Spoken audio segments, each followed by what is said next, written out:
రాష్ట్రాల జీవనాడి శ్రీశైలం ప్రాజెక్టుకు ప్లంజ్పూల్ భారీ గొయ్యి నుంచి ప్రమాదం పొంచి ఉందా?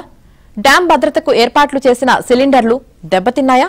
వీటి తాజా పరిస్థితిపై అధ్యయనం చేసిన సంస్థలు ఇచ్చిన నివేదికలు ఈ ప్రశ్నలకు అవుననే జవాబిస్తున్నాయి. సిలిండర్ల ఏర్పాటులో నిర్లక్ష్యం చేస్తే ప్లంజ్పూల్ గుంతలు డ్యాం ఆనకట్ట వైపు విస్తరించే ప్రమాదం ఉంది.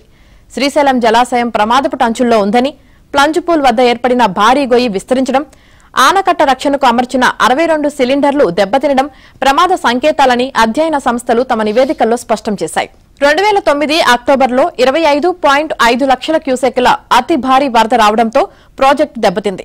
2014 సెప్టెంబర్ 23న ఢిల్లీలో కేంద్ర జలవనరుల శాఖ శ్రీశైలం డ్యాం సహా వివిధ ప్రధాన ప్రాజెక్టుల భద్రత, నిర్వహణ లోపాలపై సమీక్షించింది. ఆ తర్వాత అనేక మంది నిపుణులు, ప్యానెళ్లు, కమిటీలు ప్రాజెక్టును సందర్శించాయి. పలు లోపాలు ఎత్తుచూపుతూ డ్యాం భద్రతకు తీసుకోవాల్సిన చర్యలపై పలు సూచనలు చేశాయి. డ్యాం దిగువన ఏర్పడిన ప్లంజ్పూల్ భారీ గొయ్యి సహా నది గర్భం, రాతికట్ట కోతకు గురవుతున్నాయని, డ్యాం భద్రత దృష్ట్యా నిరంతర పర్యవేక్షణ అవసరమని సూచించాయి. అయినా పాలకులు నిర్లక్ష్యం వీడలేదు. గత వైసీపీ ప్రభుత్వ హయాంలో 5 ఏళ్లు నిర్వహణపై అంతులేని నిర్లక్ష్యం డ్యాం పాలిట శాపంగా మారింది. చంద్రబాబు సారథ్యంలో కూటమి ప్రభుత్వం వచ్చాక అప్రోచ్ రోడ్ నిర్మాణం సహా పలు మరమ్మతులకు 203 కోట్లు కేటాయించింది.